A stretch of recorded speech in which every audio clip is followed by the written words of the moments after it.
একুশে জুলাইয়ের জনসভা থেকে মুখ্যমন্ত্রী মমতা বন্দ্যোপাধ্যায় বিনামূল্যে রেশন, বিনামূল্যে সাইকেল, সেই সঙ্গে 100 দিনের কাজ, বাংলা আবাস যোজনার প্রকল্পের বাড়ি অর্থাৎ 1,20,000 টাকার বাড়ি, এমনকি লক্ষ্মী ভাণ্ডার প্রকল্প, বার্ধক্য ভাতা, বিধবা ভাতা নিয়ে একাধিক বড় ঘোষণা করেছেন।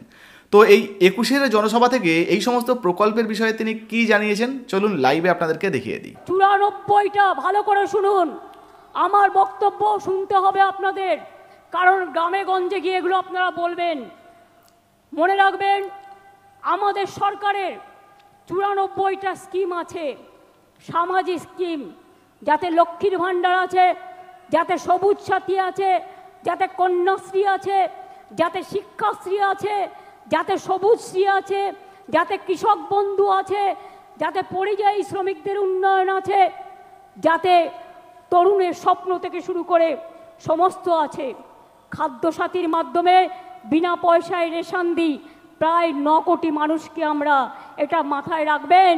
প্রতি পরিবার স্বাস্থ্যসাথীর কার্ড পায়, এটা মাথায় রাখবেন। এবং মাথায় রাখবেন যে আমরা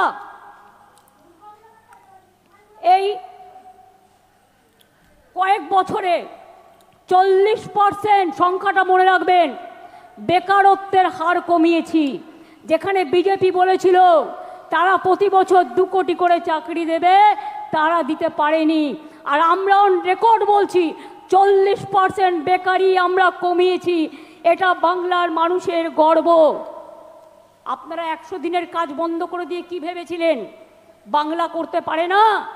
আজকে আমরা কর্মশ্রী করেছি, তার মধ্যে দিয়ে 77 লক্ষ জব কার্ড হোল্ডারদের আমরা কাজ দিয়েছি এবং প্রায় 83 কোটির বেশি শ্রম দিবস আমরা তৈরি করেছি।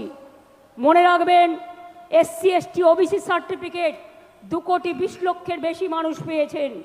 শিক্ষাশ্রী 1 কোটি 25 লক্ষের বেশি পেয়েছে তপশিলি এবং আদিবাসীরা। মেধাশ্রী 6 লক্ষ 65 হাজার পেয়েছে। জয় জোহার 3 লক্ষ 7 হাজার পেয়েছে। তপশিলি বন্ধু 10 লক্ষ 35 হাজার পেয়েছেন। এবং এখনও মনে রাখবেন, স্বাস্থ্যসাথী প্রকল্পে 8 কোটি 72 লক্ষ মানুষকে আমরা স্বাস্থ্যসাথীর পরিষেবা দিই। মনে রাখবেন, এছাড়াও আমরা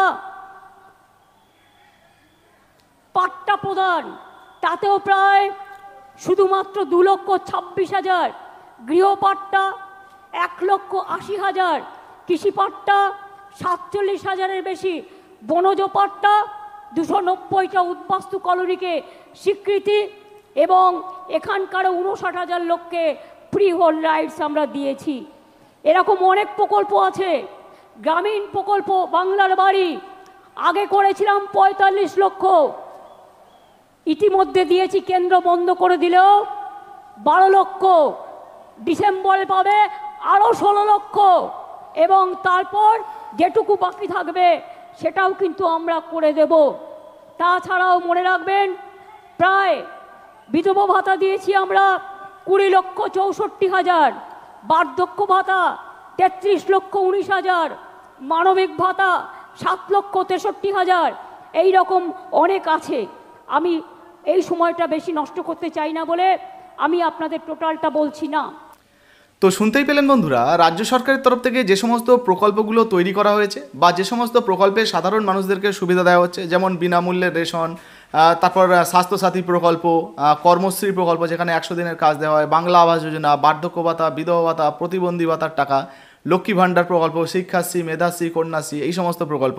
তো এই সমস্ত প্রকল্পের বিষয়টা কিন্তু তিনি তুলে ধরেছেন। তবে যারা নতুনভাবে হয়তো আবেদন করেছেন তাদের অনেকের মনেই প্রশ্ন রয়েছে যে কবে থেকে টাকা পাবো বা আমাদের কেন এখনও টাকা ঢুকছে না। তো দেখুন, নতুনভাবে হয়তো এখনও পর্যন্ত নতুন লিস্টে নাম সংযোজন হয়নি, সেই জন্যই আপনাদেরকে দেওয়া হচ্ছে না।